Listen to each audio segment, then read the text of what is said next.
你喜欢吃的甜粽子，多点红枣，少点豆沙，对不对？送给你老公。没你的我更好，无法完美的追究，祝福说的多煎熬，我们点头挥手。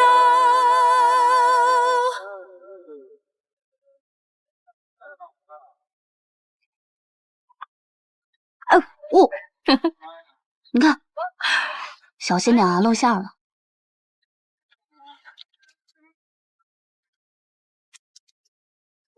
堵住它就好。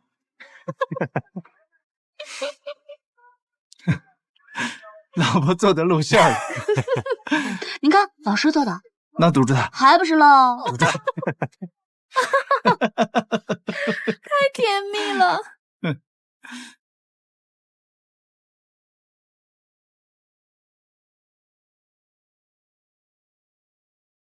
你好，2230客房服务啊。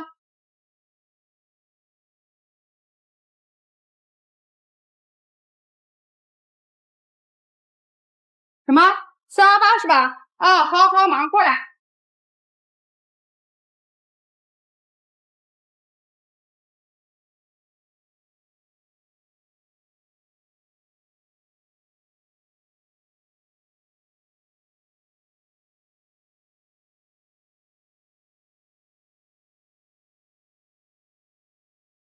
这个是什么呀？啊，这个是纯脂，在管状口红出现之前，它在古代是可以当胭脂使用的，放在小瓶小罐里面，手指蘸取，很方便，很可爱。有不一样的颜色，很可爱。你喜欢吗？好看。这又是什么呢？这个呢叫裸子带，这是在古代描眉用的，因为它做工复杂，所以比较昂贵。在我们国家西汉时期，京兆尹张敞为妻子画眉，故而视为这是男女夫妻之间恩爱亲密的表现，也是张敞画眉典故的由来。丈夫帮妻子画眉化妆，被视为是非常细腻的爱的表现。哎，老婆，我们给巴莱金先生还有夫人示范一下。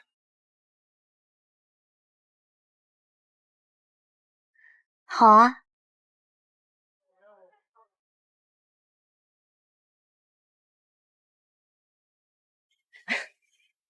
他害羞了。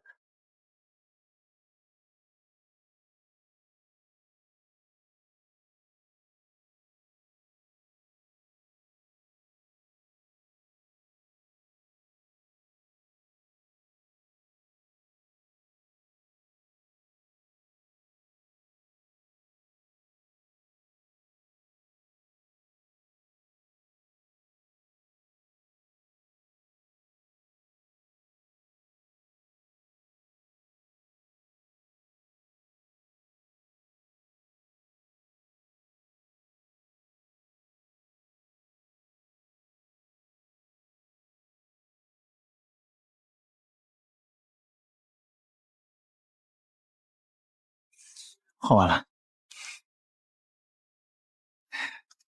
画得好吗？能给妻子画上美丽妆容的丈夫，他一定很爱你。中国有一句成语“久安其美，相敬如宾”，说的就是你们俩。有快乐的妻子，才有快乐的生活。这是巴莱金先生说的话，以后会是我的座右铭。巴莱金先生，要试试给他画画。为了让对方相信，徐岩还准备了父亲的很多著作，就连原作者的签名都被这个演员临摹了很多次。他这么做的目的，只是因为孙浩明带自己回家的时候，徐岩只能尴尬地站在一旁，甚至在这些阔太太的眼中，徐岩连条狗都不如。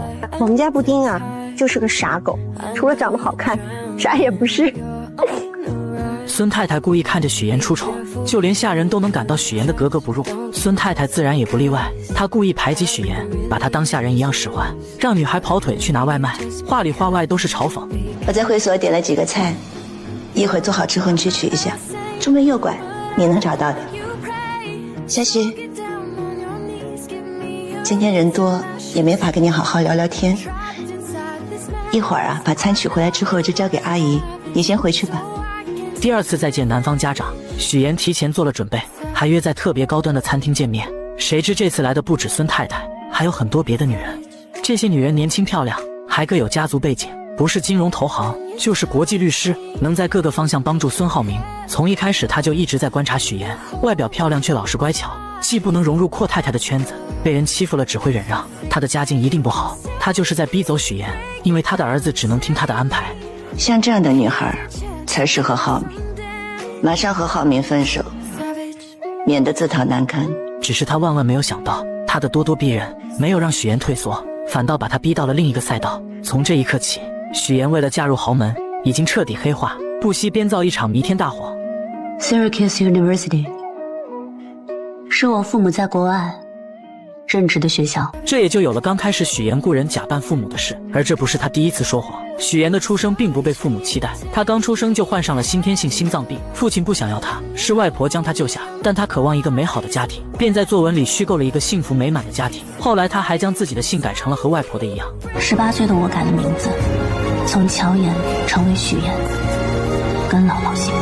我想做的只有一件事，让姥姥过上好日子。他们是你的亲生父母吗？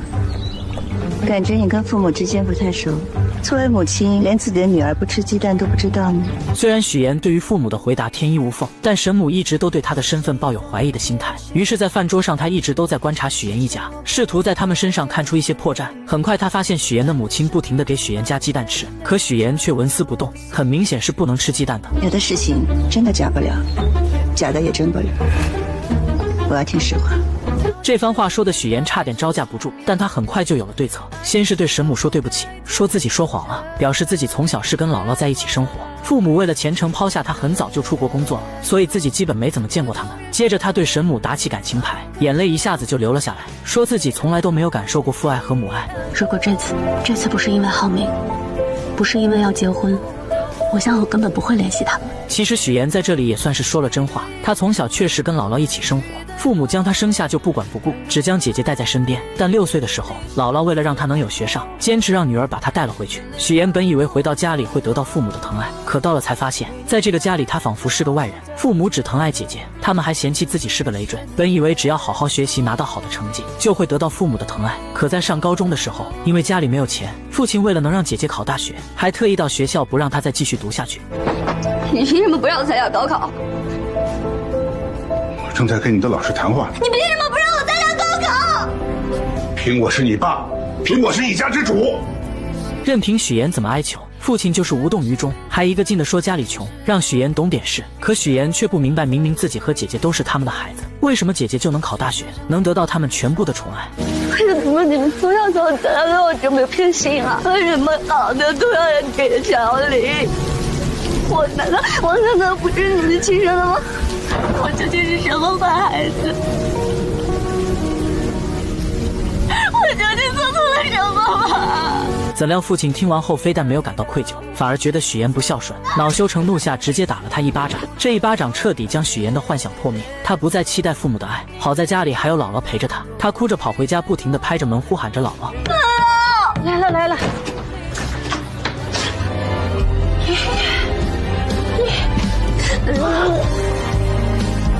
许妍抱着姥姥，发誓一定要让她过上好日子。自此后，许妍一边读书一边打工兼职，毕业后顺利进入了一家电视台当策划，但她的目的是当一名主持人，奈何没有人脉，只能一步一步往上爬。而没有背景的她成为主播的发泄筒。为了保住工作，许妍只能忍气吞声，但很快事情就迎来了转机。在一次采访中，她结识了一名超级富二代沈浩明，男人帅气多金又体贴温柔，见他很冷，直接关掉了空调，宁愿自己热得脱衣服也没有一句怨言。会议结束后，许妍因为发烧直接晕倒了，沈浩明赶忙将她接住。等许妍醒来后，看见了自己手上的卡通创可贴，心里顿时暖暖的。这是许妍除了姥姥以后第一个对她有善意的人，所以不免对眼前的男人产生了别样的感情。刚才护士拔针之后，我怕你积血流血，所以帮你贴了创可贴。经历过这次后，两人接触久了就慢慢在一起了。沈浩明更是带着她回家见父母，可沈母却对他不满意，处处刁难他。而为了嫁入豪门，许妍不得不捏造身份，将自己打造成白富美。可身在豪门的沈母对许妍的身份很是怀疑。一顿饭后，他开门见山地询问许妍。许妍见状，为了圆谎开始卖惨，而他说的一切都是真的，只有眼前的父母和身份是假的。他的卖惨也成功打破了沈母的怀疑。父母也有父母的难处。可沈母打心眼里对许妍的身份有所怀疑，便通过各种办法小心试探着她，想要查出破绽。可每次都被许妍巧妙化解，让他觉得许妍这个女孩子十分聪明，很难对付。这天他正在跟朋友们一起遛狗，许妍过来后，他就开始端着架子什么也没有说，让自己的朋友们将许妍羞辱了一番，接着就去逗狗，将许妍独自晾在一旁。我觉得这个女孩各方面品味都不行，你再考虑考虑，别急着订婚期。而许妍第一次买奢侈品就被嘲笑，对此很是无奈。于是她趁和保姆出去买菜，问问她沈家人的爱好，迫切想要从中获取一些信息。可保姆因为上次和她说话被沈母发现，早就被叮嘱过，什么事情都不敢跟许妍说。但这一趟她也没有白来，在保姆口中得知，沈浩明之前交过好多女友，但都因为沈母不满意，再加上他那些好姐妹在背后出招，就把这些女孩通通赶走了。许妍一听瞬间明白，要想攻略未来婆婆，就要先融入她这些好姐妹的圈子里。自此后，许妍便开始对这些豪门阔太们马首是瞻。他们在打球，自己就在旁边捡球跑得很欢，根本不知道人家正坐在一旁讨论他。我看这姑娘不显山不漏水的，还挺有城府的。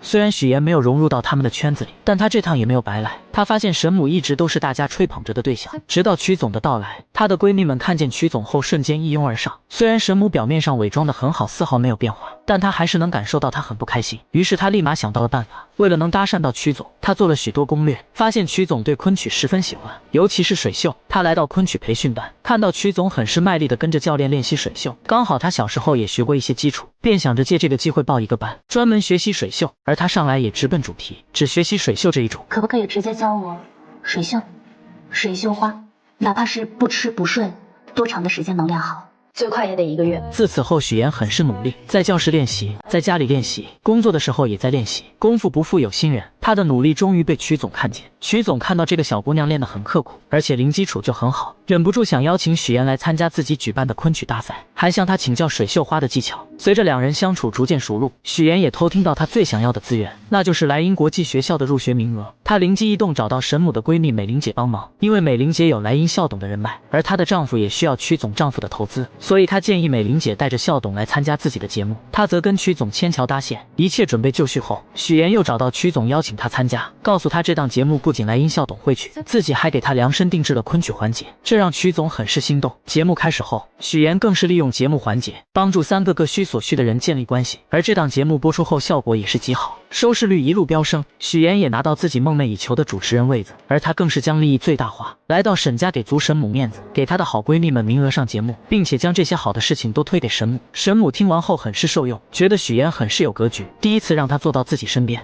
会办事的人不少，有格局的不多。想要抓住每一次翻盘的机会，就永远不要把希望寄托在别人身上，不过就是拿你有的换你要的。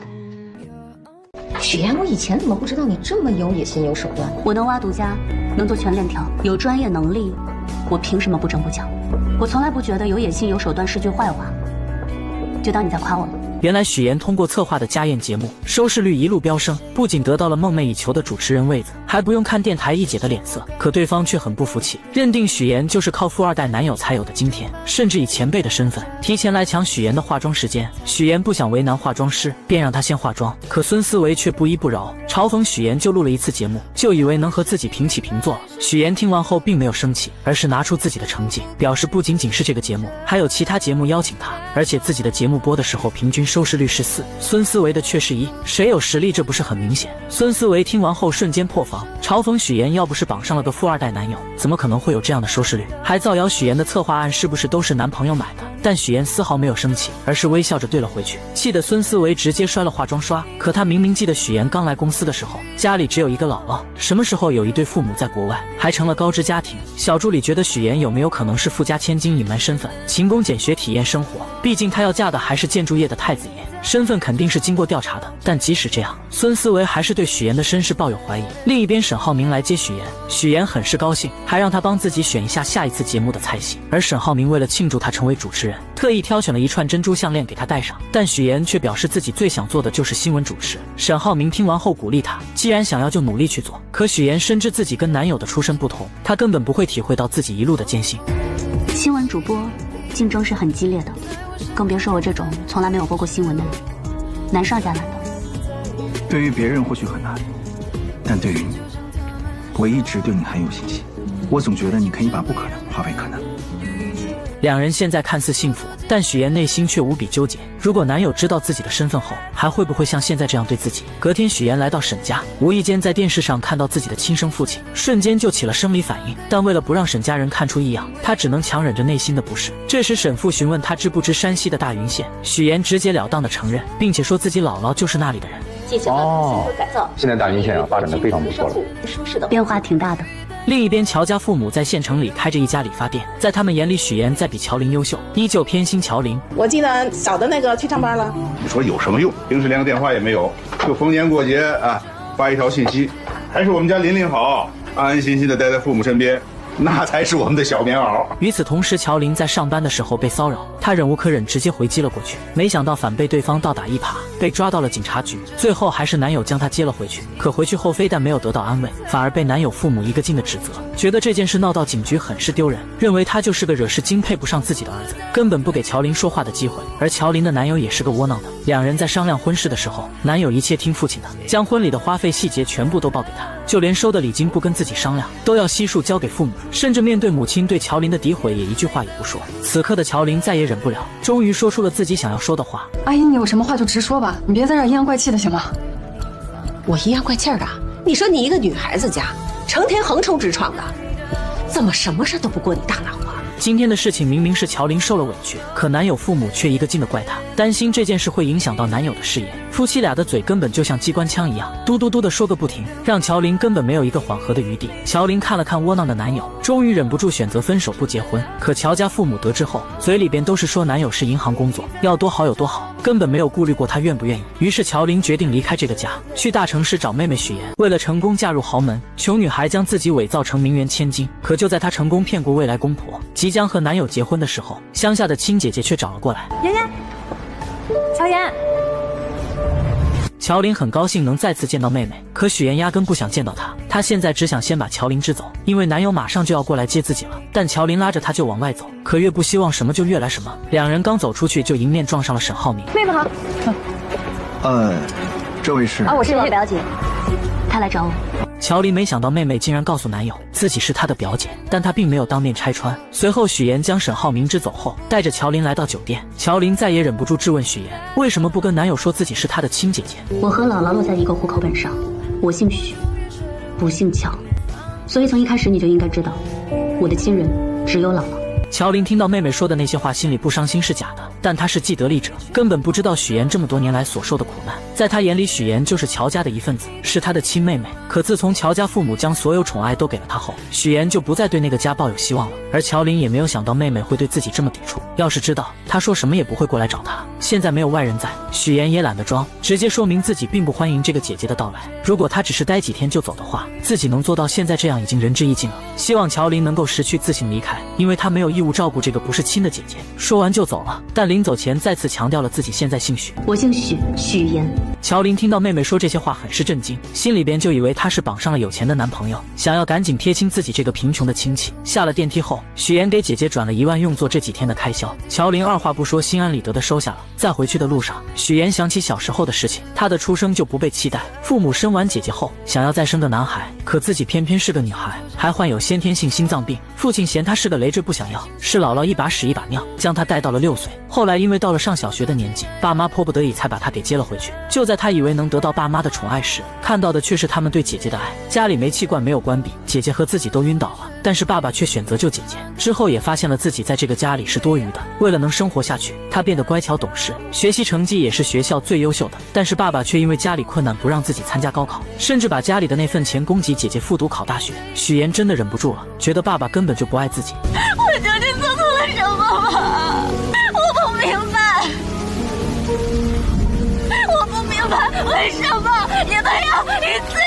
小明，你们有多么不爱我？为什么？我为什么要成为你们的女儿？小时候的许岩根本就不明白自己到底做错了什么，为什么所有人都不爱自己，自己只有姥姥。爸爸的那一巴掌打在他的脸上，许岩觉得自己真的是被亲人抛弃的人。他跑着回家找姥姥。姥姥，姥姥，来了。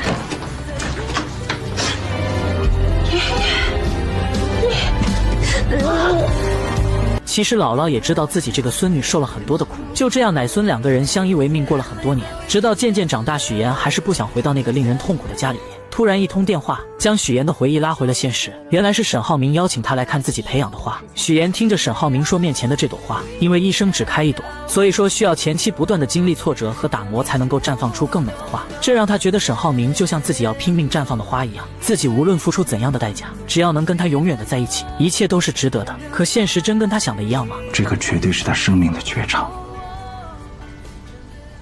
那个表姐之前没有听你提过，我们的婚礼要不要邀请她？是远房亲戚，本来也不太熟，还是算了吧。让人万万没想到，许岩为了在即将到来的婚礼中隐藏自己的真实身份，竟狠下心将情同手足的姐姐乔琳说成是远房亲戚，还以各种理由认为婚礼不必邀请她前来。此时的远房亲戚正身处一间狭小且简陋的出租屋内，不仅将豪华的酒店给退了，还将许岩给的钱给退了。给个台阶还不下了，臭妹妹，臭许岩，当没你这个妹妹。然而就在乔琳独自在出租屋内时，手机突然收到一条信息，竟是她的前男友发来的。原来前男友这次是因为父母的事情，想要向乔琳道歉，并且请求她能够回到自己身边。可乔琳早已看清了这个渣男的真面目，面对他的请求，只冷冷地在手机上回复了一个滚字。可这渣男并不死心，为了请求乔琳的原谅，他竟来到了那间他们曾经熟悉的理发店。乔琳的父母满心欢喜，还满心期待着能和这位曾经的女婿一起喝酒聊聊天。然而渣男却带来了一个让他们震惊的消息，乔琳已经离开了，我们俩分手了。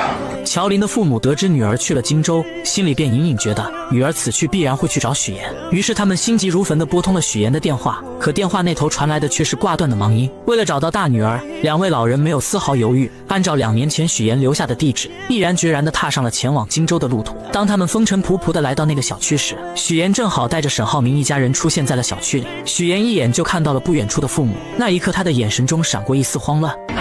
小妍，妍妍。而就在这时，真正的两家人就这样毫无预兆地见面了。许岩精心编织的所有谎言，在这一瞬间如同泡沫一般被无情地戳破。沈浩明一家人得知了事情的真相后，脸上满是愤怒与失望。他们认为许岩是为了骗婚才做出这一系列的事情，于是纷纷开始责怪许岩的所作所为，指责声如同潮水一般向许岩涌来，让他有些招架不住。就在许岩感到绝望的时候，于阿姨轻轻地将他唤醒。原来刚刚所发生的一切都不过是许岩自己想象出来的场景罢了。就在这时，沈浩明突然说道：“下午3点3叔的飞机就要到了。”众人无奈之下，只能暂时放弃做客，选择去接机。在送别沈浩明一家人后，许岩的爸妈也发现了他，随后他们也来到了这个充满故事的地方。于是真假父母在此刻戏剧性的相见了。假父母看到情况不妙，连忙解释自己是婚庆公司的人，然后便匆匆离开了此处。真父母看着即将结婚的许岩，内心开始慌张起来。他们不明白女儿为什么要隐瞒这么多事情，而此时的许岩却冷冷地说出自己不打算邀请父母前来参加自己的婚礼。这句话如同利刃一般刺痛了父母的心。愤怒的父母刚要发作，许岩却将姐姐的地址告诉了他们，然后便头也不回地离开了。许岩的父母按照地址来到了大女儿乔琳的出租屋内。在寸土寸金的荆州，乔琳只能合租一间小小的房间，生活过得十分拮据。这次她打算在荆州寻找一份属于自己的工作，开启新的生活。在与父母的交谈中，乔琳竟然得知了妹妹许岩竟然打算结婚的消息。为了弄清楚事情的经过，她来到了许岩的家门外。就在家门外，乔琳看到了许岩的假父母，随后从许岩那里得知了一切真相后，乔琳终于明白了妹妹最近做出这些荒唐事情的原因。你说你如果以后跟沈浩明结婚了，你打算怎么办？继续骗他一辈子。原来许岩一直渴望嫁入沈家，为了达到这个目的，他不惜编织一个又一个谎言，甚至伤害到了身边最亲近的人。然而许岩却觉得以后的事情可以以后再慢慢解决。在他看来，为了能够嫁入沈家，自己只能做出这些看似过分的事情。此时的许岩眼中闪烁着一种坚定的光芒，他终于说出了自己内心深处的想法。当他第一次看见沈浩明的时候，仿佛自己的世界才真正出现了光明。沈浩明是他见过唯一一个对他负责的人，在他心中，沈浩明就是那个能带他走出困境走向幸福的人。为了这份所谓的幸福，他愿意付出一切代价。这胆子也太大了吧？那万一沈家人知道怎么办？你怎么收场呀？你不说就不会有人知道。你还打算继续骗呀？你说你这么聪明，你干嘛干这么愚蠢的事儿呢？在他看来，谎言终究有被拆穿的那一天，到那时一切美好的幻想都可能化为泡影。可此时的许妍却陷入了自己的执念之中，她觉得自己的事业正处于上升期，而这份来之不易的爱情更是她生命中的救赎，是她无论如何都要紧紧抓住的。在她心中，事业和爱情缺一不可，她坚信自己有能力将这两者都牢牢掌控在手中。告别姐姐后，许妍独自坐在家中，品尝着姥姥亲手做的桂花蜜。就在这时，手机铃声突然响起，是沈浩明打来的电话。原来沈浩明在查看婚礼名单时，发现自家那边来参加婚礼的家人数量众多，而许妍这边却只有她的爸妈和2位同事。许妍见状只好无奈地解释，称家中亲戚平时不常走动，彼此关系比较疏远，所以不想邀请他们前来参加婚礼。就在这时，沈浩明不经意间提到了姥姥，他眼中闪烁着温柔的光芒，诚恳地说自己想陪着许妍一同回去探望姥姥。许妍心中一紧，他深知如果沈浩明一同前往，自己的谎言将会彻底暴露，于是他急中生智，以公司业务正处于关键时期，需要他亲自处理为由，巧妙地拦住了沈浩明。挂断电话后，许妍陷入了沉思，她绞尽脑汁地思索着该如何继续圆这个谎言。就在这时，母亲的电话打了进来，母亲在电话那头鼓起勇气说，自己毕竟是许妍的父母，无论如何都想要参加女儿的婚礼。然而没等母亲把话说完，许妍便心急如焚地挂断了电话。为了防止再次出现类似的意外，她迅速将电话备注中原本的妈改成了母亲的真实姓名。经历了这场电话风波后，许妍决定搭乘大巴车回到那个熟悉的姥姥家。当大巴车缓缓停下，高叔开着那辆三蹦子前来接她。坐在三蹦子上，许妍才真切地感觉到自己回到了家乡，回到了那个充满温暖和回忆的地方。三蹦子一路颠簸前行，终于停在了姥姥家的小院前。许妍迫不及待地走进院子，一眼就看到了正在忙碌的姥姥。姥姥正站在凳子上，小心翼翼地摘着桂花。许妍心中一酸，赶忙快步上前，轻轻扶着姥姥从凳子上下来。随后她挽起袖子，帮助姥姥采桂花。这不是今年嘛，雨水多，天又冷，我怕呀，这些桂花要是再不摘完的话，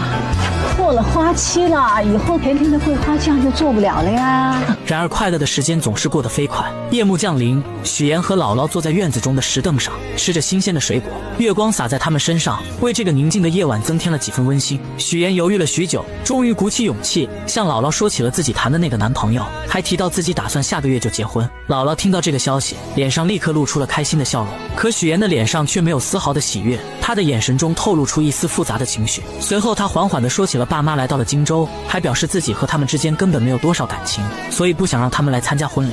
姥姥心里有数了，我打电话把他们叫回来，不会让他们再去荆州了。姥姥看着自己一手带大的许妍，她原本打算把许妍的婚礼办得漂漂亮亮的，让所有人都看到她的幸福。然而许妍却委婉地说起路途太远了，不希望姥姥太折腾。可听到许妍这样说，她知道许妍有自己的难处，于是姥姥便说起自己不想去了，并让她以后带来结婚照片就行。那一夜对于许妍和姥姥来说都是一场揪心的夜晚。当许妍将剩下的水果放进冰箱时，意外地看到了冰箱中满满的都是姥姥亲手做的桂花蜜。那一瓶瓶桂花蜜仿佛是姥姥对她无声的爱。许妍再也忍不住了，泪水夺眶而出，顺着脸颊滑落。对姥姥的感情在这一刻终于彻底爆发，那些被她压抑在心底的思念和愧疚，如同决堤的洪水一般汹涌而出。我一定会接你到荆州去的，我一定会让你过上好日子。在返程的途中，许妍再次回想起以前，家里没有人记得她的生日，只有姥姥记得，每年都会把她叫回来过。是姥姥供她读完高中考上大学，上大学的时候是姥姥拿出一辈子的积蓄给她，所以许妍什么都不在乎，她只想赚很多很多的钱，让姥姥过上好日子。所以上大学后，她一个人打好几份工，给别人当家教，穿上厚厚的玩偶服宣传，在饭店干服务员，一直忙到深夜都舍不得打车，把赚到的钱除了留够生活费，全部都给姥姥打了回去。哎呦，妍妍，你怎么又给姥姥省钱了呢？姥姥一个人花不了这么多钱的，倒是你在外面读书，你肯定花钱的地方很多呀。吃饭你不许给我省啊，多喝牛奶，多吃鸡蛋，还有那个叫什么维生素，营养补充啊，对吧？我知道了。这么多年，要不是姥姥，她也不会坚持到现在。我告诉自己，只有通过勤奋和努力，才能帮自己翻越一座又一座的高山。只有让自己强大，才是一劳永逸的事。只有达到所有的目标，才能弥补我所有的过失。回到荆州后，许岩的生活又迎来了新的变化。刚与他见面的沈浩明满心欢喜地送给他一颗20克拉的大钻戒。此时的许岩心中五味杂陈，他深知自己曾经为了某些目的撒下了谎言，如今必须要靠自己的力量去弥补那些过失，去报答那些自己对不起的人。第二天，沈浩明来到公司，意外地见到了一个老朋友方磊。陈总好，我叫方雷，接下来为您汇报178号地的风险评估报告。方磊身着干练的职业装出现在沈浩明面前，随后他开始有条不紊地给沈浩明介绍对于本次竞拍土地的看法。他的见解独到而深刻，让沈浩明不禁对他刮目相看。下班之后，沈浩明特意找上了方磊，他心中充满了好奇，便问起方磊为何一声不响地回国并来到自己的公司。方磊嘴角微微上扬，打趣地回绝了这个问题。接着他拿出了一张曾经大学时期沈浩明送给自己的衣服照片。你大2的时候在皮划艇大学生联赛上赢得了这件奖品，我说喜欢，你二话不说就送给我了，我超级开心。然而他们二人的举动却被一旁的许岩看得一清二楚。许岩发信息告诉沈浩明自己已经到楼下了。接到信息的沈浩明下意识地向方磊展示起手中的戒指，语气坚定地说自己准备结婚了，还表示有机会会介绍给他认识。说完他便匆匆告别了这位老同学。但很快许岩和方磊便迎来了再次见面的机会。许岩打听到方磊在学做菜，便也来到了厨房之中。他装作不经意的样子，说起二人似乎在金达集团见过。方磊微微一愣，随即露出了礼貌的微笑。你好，我是许岩。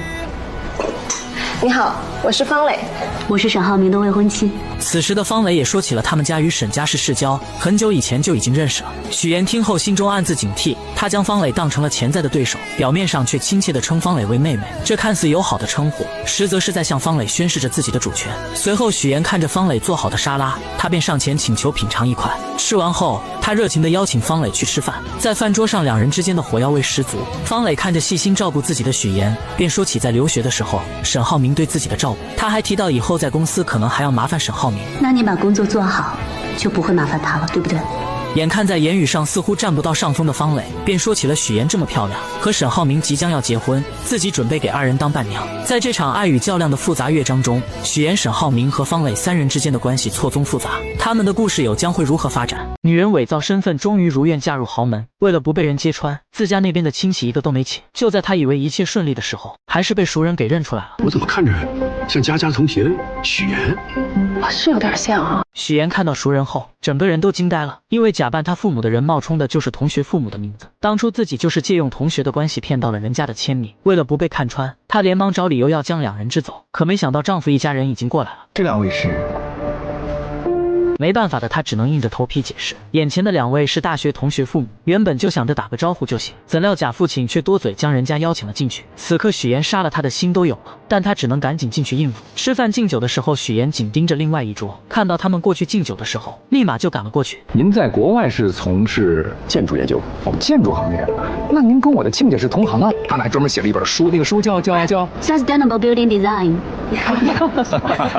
我爸爸主攻的是可持续建筑课题。我研究的方向是建筑五大力学。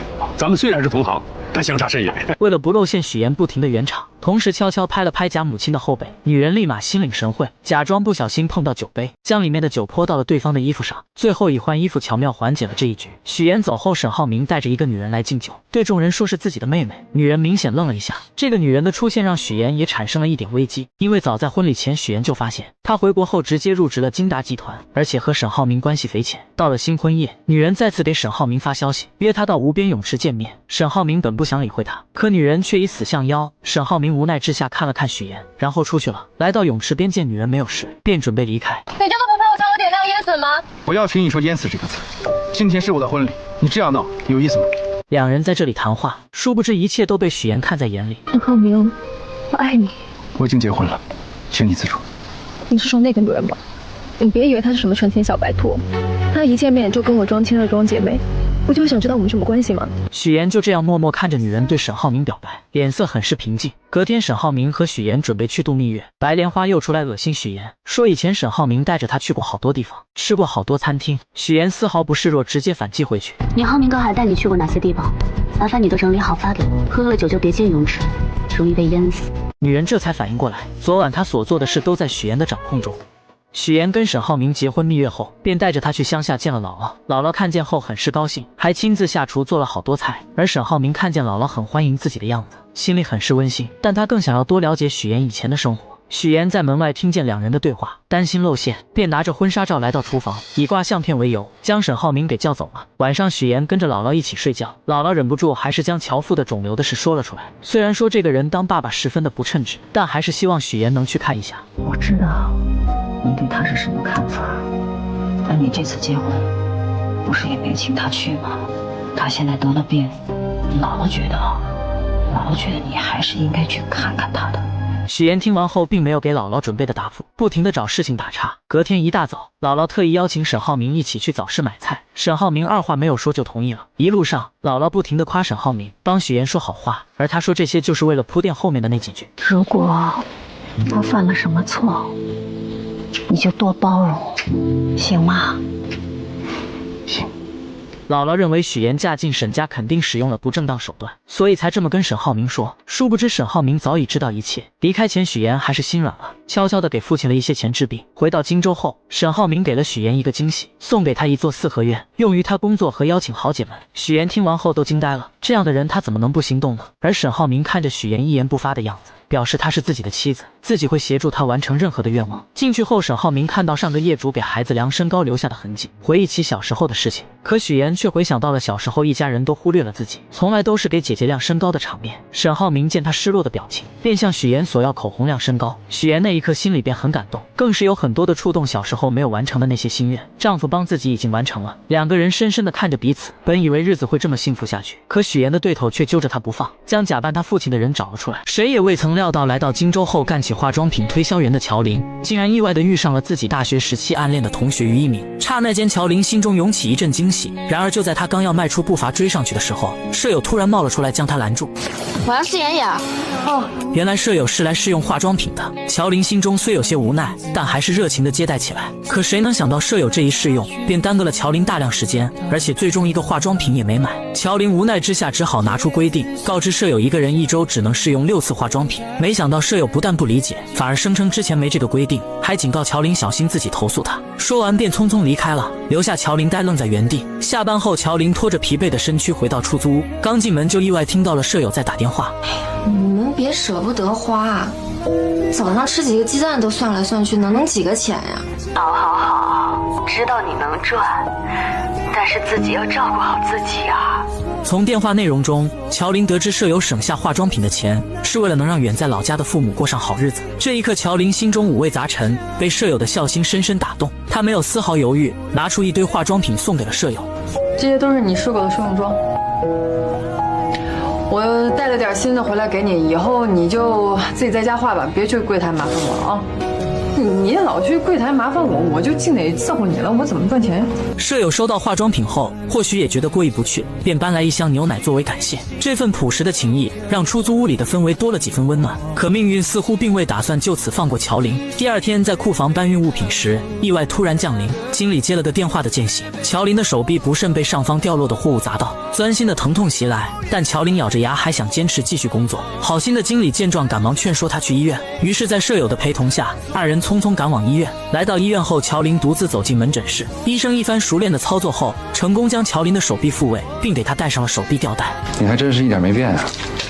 就在这时，医生缓缓摘下了口罩，乔琳定睛一看，竟是当天在商场遇到的暗恋同学于一鸣。一时间，乔琳又惊又喜，心中泛起层层涟漪。于一鸣关切地询问起乔琳家人的情况，得知乔琳的家人都在老家，只有许岩还在荆州。原来于一鸣曾向许岩表白却被拒绝，此次见到乔琳，便想通过他再次见到许岩，于是提议让许岩来医院接乔琳。不久后，许岩匆匆赶到医院，看到受伤的乔琳，他急忙询问情况，得知并无大碍后，便与这位曾经的老同学于一鸣聊了起来。于一鸣看着眼前曾经的白月光许岩，心中满是感慨。二人开始深入了解彼此的现状。交谈间，于一鸣注意到许岩手上那枚耀眼的20克拉大钻戒。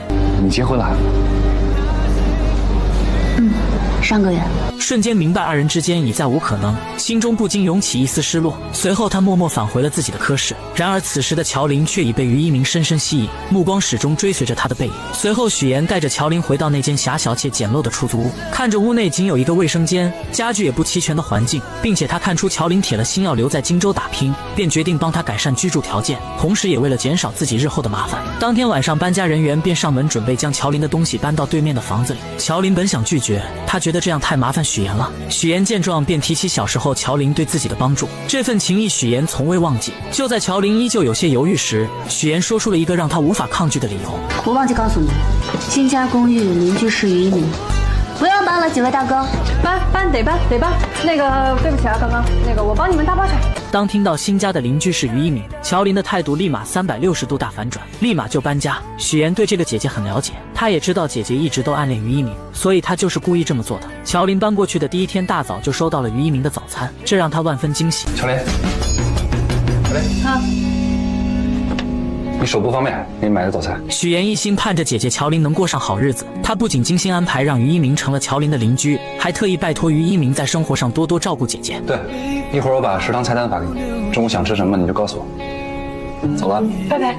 此刻的乔林拿着手机专注地翻看着菜单，脑海里满是对未来生活的美好憧憬，却不知一场风波正悄然酝酿。另一边，许岩的前男友林涛正在家中遭受父母的严厉训斥。原来林涛父母得知乔林的父母购置了一处门市房，便不假思索地认定那是用了他们给儿子的彩礼钱。老两口气愤不已，责令儿子立刻去把彩礼钱追回来。林涛无奈之下只得发消息给乔林，却惊愕地发现自己的微信和电话都被拉黑了。走投无路的他只好前往荆州，去找已成为家宴主持人的许岩。当林涛赶到许岩之处，却被安保人员以没有证件为由拦了下来。他心急如焚，却又无可奈何，只能眼巴巴地望着里面，心中满是焦急与愤怒。而此时的许岩正和于一鸣在公司外面的餐厅见面。然而二人见面，一方面是为了感谢于一鸣对乔林的照顾，另一方面于一鸣也希望能劝说许岩和乔林缓解关系，让他们成为真正的姐妹。然而许岩心中有着自己难以言说的过往，那些经历如同伤疤，不愿轻易被人揭开。他打断了于一鸣的话，表示保持现状就足够了。就在这时，林涛竟意外找了上来。他看到许岩和于一鸣在一起，顿时怒火中烧，认定是许岩在背后捣鬼，才导致自己和乔林分手。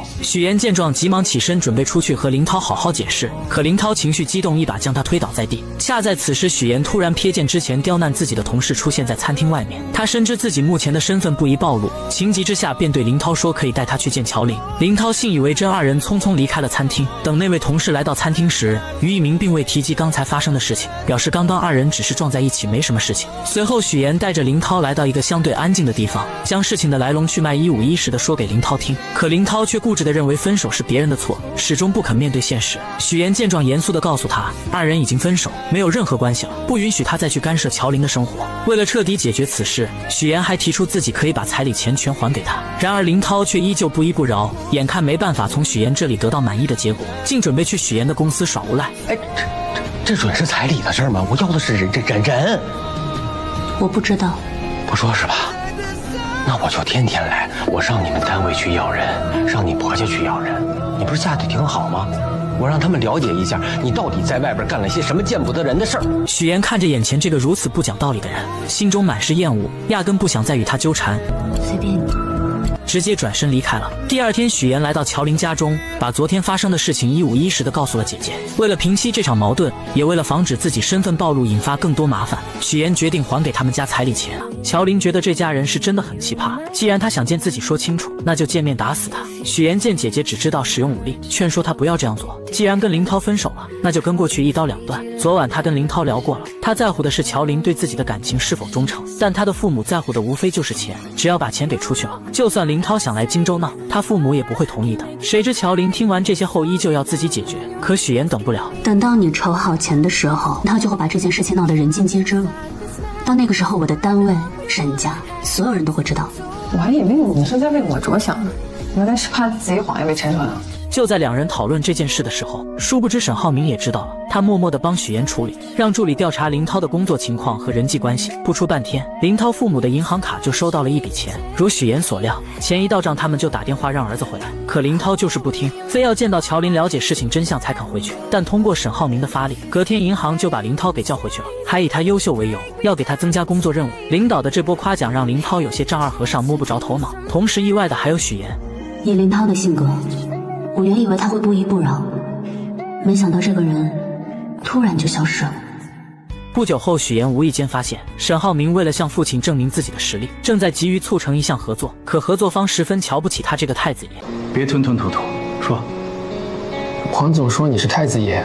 令人始料未及的是，沈浩明志在必得的18号地项目竟横生波折。对方公司黄总听闻沈浩明是太子爷，并不想与他过快的签订合同。沈浩明面对这突如其来的状况，虽心中恼怒，却也无可奈何。无奈之下，他只能暂时按照原计划继续推进相关工作。回到家中，妈妈看着沈浩明疲惫又烦闷的神情，心疼不已，便劝说他刚进公司，很多事情处理起来难免棘手，有些难题还是先让你爸爸去解决为好。毕竟面对新人，合作时难免会有所顾虑。沈浩明听着妈妈的话，心中五味杂陈。他知道妈妈是为他好，但自己内心的那股倔强和想要证明自己的决心，让他一时难以接受这样的安排。就在这个时候，许言敏锐地察觉到了沈浩明此刻的烦闷与苦恼，他看在眼里，疼在心里，决定要为沈浩明做些什么。到了晚上，许言轻轻拉着沈浩明的手，二人一同来到了泳池旁边的台阶旁。许言从女佣那里打听到，台阶上有一处沈浩明小时候做的石雕。原来小时候这处台阶缺失了一角，父亲本想着找人修补，却被年幼的沈浩明拦了下来。沈浩明凭借着自己稚嫩却充满创意的想法，亲手制作出了这个石雕。此刻在柔和的月光下，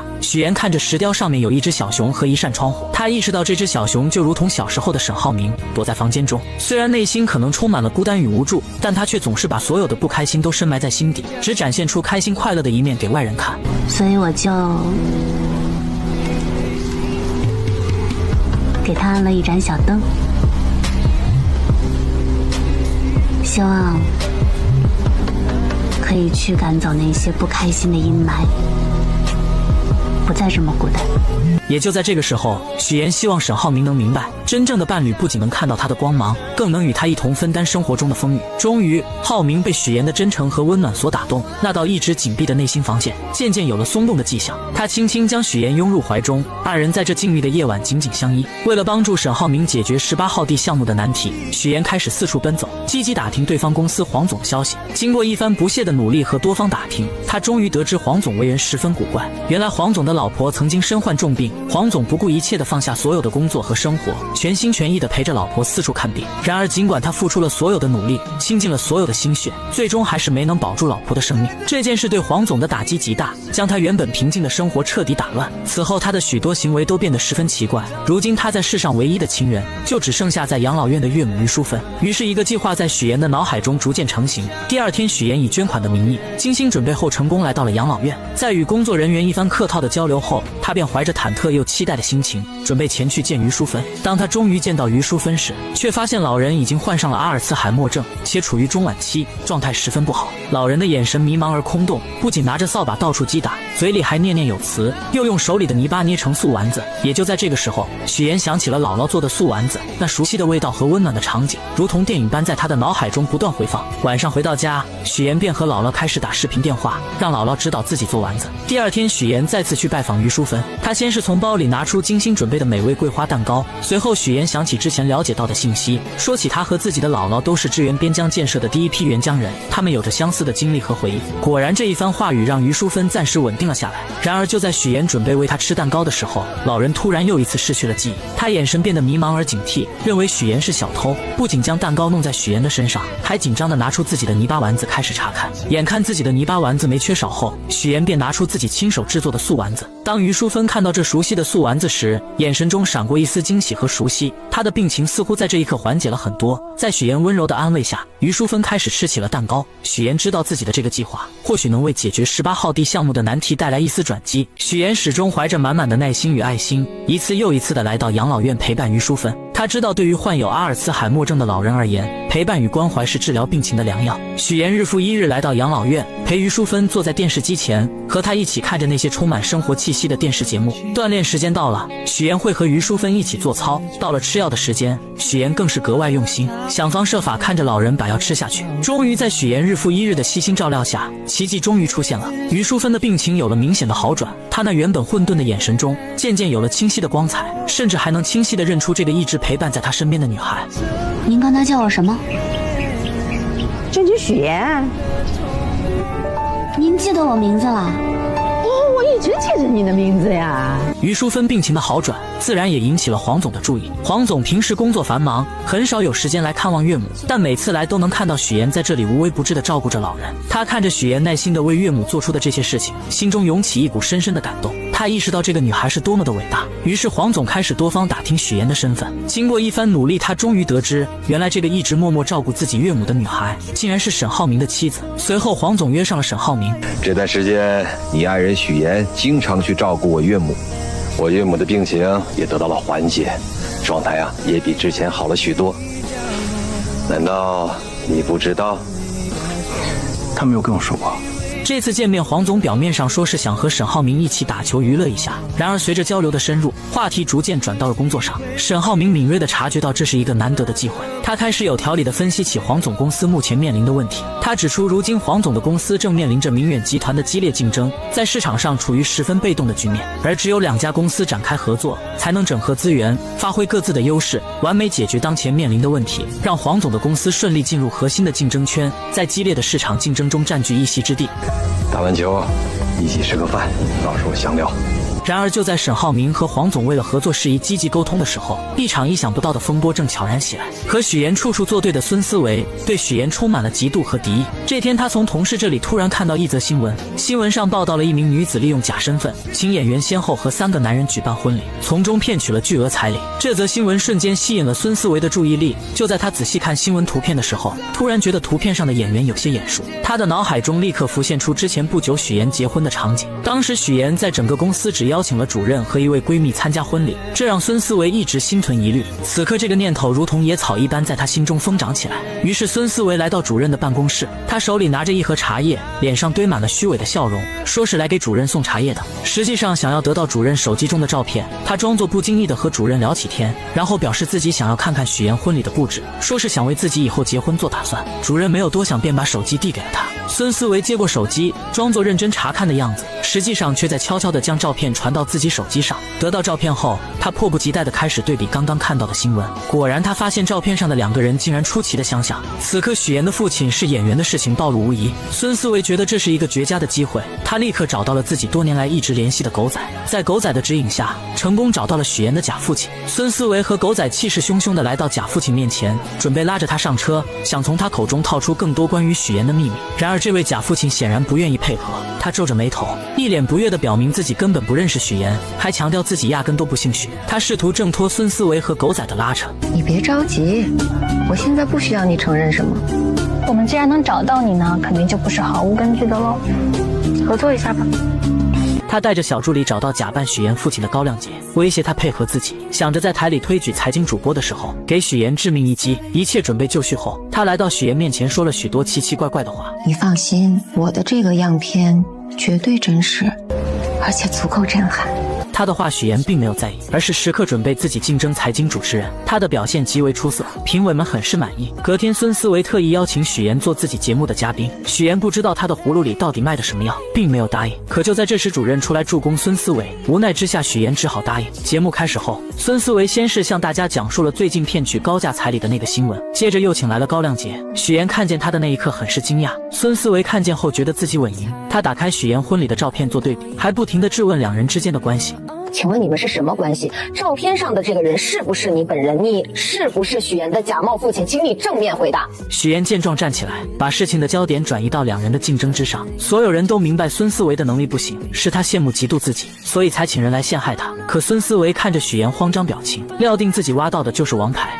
照片上的这个人是不是你？你到底有没有假扮许妍的父亲？看着孙思维在那里犀利的说话，在座的同事们也有一点震惊，此刻都在下面小声的议论。一时之间，许妍的身份就这样被大家怀疑，她也顿时被推到了风口浪尖上。而孙思维看到许妍有点慌张的样子，觉得自己这个王牌简直是太炸裂了，看到对方反应不过来的那种表情，更是到达了制高点的高兴。可他万万没想到事情会迎来反转，高亮杰临时变卦，不是，那人不是我。高先生，您这儿有块胎记对吧？啊，对，我这儿有胎记，你看这儿。大家拿出照片仔细对比，发现婚礼上的男人脖子上根本没有胎记。原来许妍在孙思维威胁自己后，便猜到他可能查到了一些东西，于是他约见了高亮杰，商量做了这场局。而且早在之前，许妍就让男人遮盖胎记，也算是他的一张保命符。此刻的孙思维彻底懵了，他认定2人就是串通好了。串通好了是吧？在这给我做局呢！我劝你冷静一点。这场闹剧就这样结束了。因为节目失误，孙思维就这样被主任停职，还失去了竞选财经主持人的机会。事后许岩找到孙思维，让他不要再想着对付自己。孙思维很是气愤，责骂许岩就是个无所不用其极的骗子，连给自己提鞋都不配。而许岩并没有反驳回去，他余光中瞥见沈浩明来了，于是他故意靠近孙思维，激怒了这个蠢货。如许岩所料，女人被激怒后狠狠扇了他一巴掌。沈浩明看见后，立马冲过来关心许岩，而许岩则换上一副被欺负楚楚可怜的模样。你演什么呢？你是孙思维？我是。通知法务部，放下所有手头工作，我爱人遭遇职场霸凌，让他们马上出方案，追究他的责任。他叫孙思维。孙思维终究为自己的蠢付出了代价，而许岩则顺利成为了财经新闻的主持人。欢迎收看财经新闻，我是主持人许岩。穷女孩捏造千金身份嫁入豪门后，用自己的实力不仅帮丈夫拉到了合作，还让婆婆对她百依百顺，甚至家里的保姆都对她的印象改变。我觉得你现在跟以前不太一样了。哪里不一样？你现在啊，更像这个家的女主人。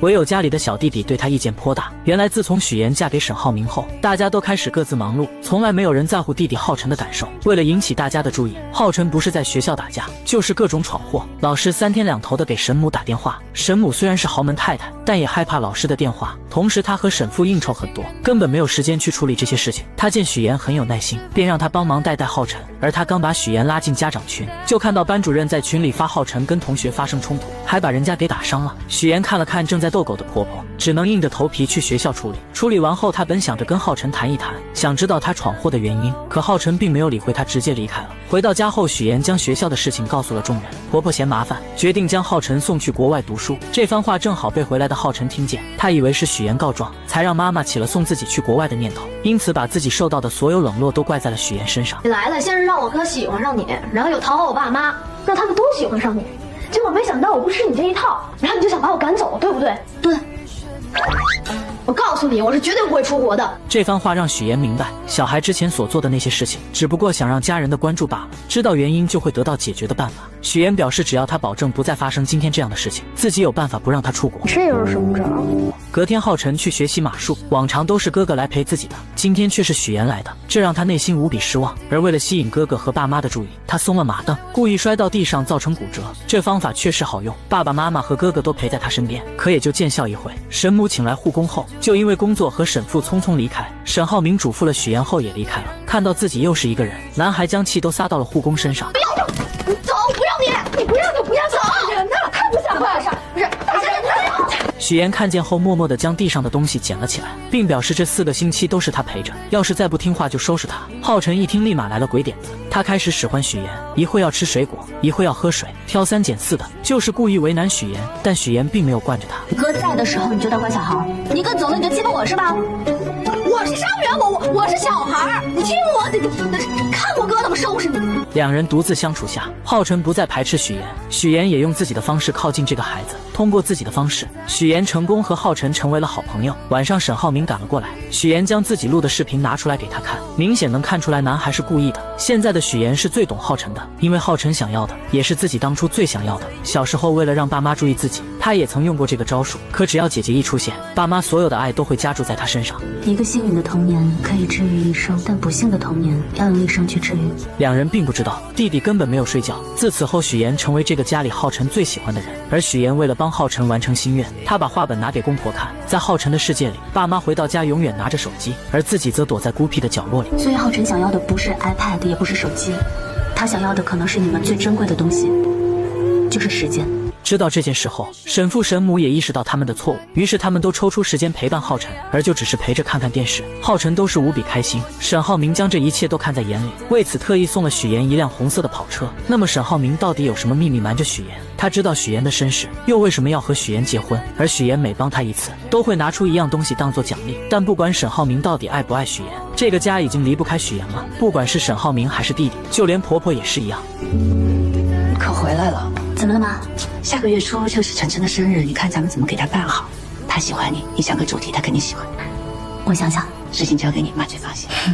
自从许岩当上财经新闻的主持人后，全家人都围在电视剧前看他。婆婆为此还特意挑选了一套珠宝送给他。此刻的许岩第一次感受到了久违的幸福。可就在他以为这种幸福会一直持续下去的时候，突然出现了一个不速之客。楼下大厅有一个姓周的先生找你。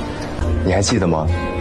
我们俩第一次见面也是在咖啡店。谁也没料到，这位周先生与许岩竟有过一段意外交集。当年的许岩和周先生都在咖啡店内，各自与工作中介交谈着。许岩正为简历上父母职业一栏而苦恼，然而就在他愁眉不展时，面试官竟提出一个荒唐要求，让许岩在资料上作假，写成有国外经商经历。许岩一时陷入两难，内心纠结万分。就在这关键时刻，周同学挺身而出，及时阻止了许岩的作假行为。他认真地对许岩说，这种作假一旦被揭露，之前积累的所有信誉都会毁于一旦，未来的路将会布满荆棘。许岩听后陷入沉思，经过再三权衡，他最终决定以诚相待，如实填写资料。中介见无法忽悠许岩，便以各种理由拒绝为他介绍工作，随后气冲冲地离开了咖啡店。你这样，你这单我就做不了了，好不好？佣金有糊也不拿了。哎，什么情况？许岩失落地走在路上，手机铃声突然响起，又是一个公司拒绝他的电话。接二连三的打击让他的心情坠入谷底。就在他最无助的时候，周同学出现了。他手中拿着2朵用简历做成的向日葵，递到许岩面前，温柔地鼓励他不要放弃，要坚持下去。那2朵向日葵在夕阳的余晖下，仿佛散发着希望的光芒。然而命运似乎并未打算轻易放过他们。就在这时，周同学也接到了一个电话，电话那头传来他被公司拒绝的消息。不好意思啊，现在我也需要1朵。投资人手续不来了。那一刻，黄昏的光线洒在他们身上，两人竟成了同病相怜的苦命人。在交谈中，他们才知晓彼此的身份。回忆至此，许岩回过神来，看向面前的周泽远，好奇地询问他找到自己的原因。周泽远微微一笑，带着许岩来到自己的公司。一进公司便感受到一种蓬勃向上的气息。周泽远开始兴致勃勃地介绍公司的情况。公司近期完成了一系列融资，还在全世界各地开设了分部，甚至与各大知名机构达成了深度合作。此刻的他意气风发，浑身散发着功成名就企业家的自信光芒。二人来到办公室后，周泽远道出此次邀请许岩前来的真实目的。他希望通过许岩结识沈浩明，从而达成更多合作。许岩表面上不动声色，欣然同意，但心里却打起了小算盘。他提出想看看公司最近几年的财务报表，想对公司的实际情况有更深入的了解。就在这时，一位朋友匆匆赶来，说有重要的协议要与周泽远签订。周泽远抱歉地看了许岩一眼，便和朋友离开了办公室。许岩坐在办公室里等待的过程中，起身去了一趟厕所，没想到在厕所里，他竟听到了一个令人震惊的消息。我现在接的活特别轻松，网站一做，啥也不干，1天500呢，比你在剧组轻松多了。哎，要不你也过来吧？这个消息如同一颗重磅炸弹，在他心中掀起了轩然大波。为了验证这家公司是否如他所疑是个皮包公司，许岩决定四处探寻一番。他来到公司的设备区，工作人员手忙脚乱地操作着，却怎么也启动不了相关设备。他又看到有人打电话，走近一看，才发现电话线根本就没接上。再来到文件区，一旁的文件夹空空如也，没有一份有价值的文件。此时的许岩心中已然确定，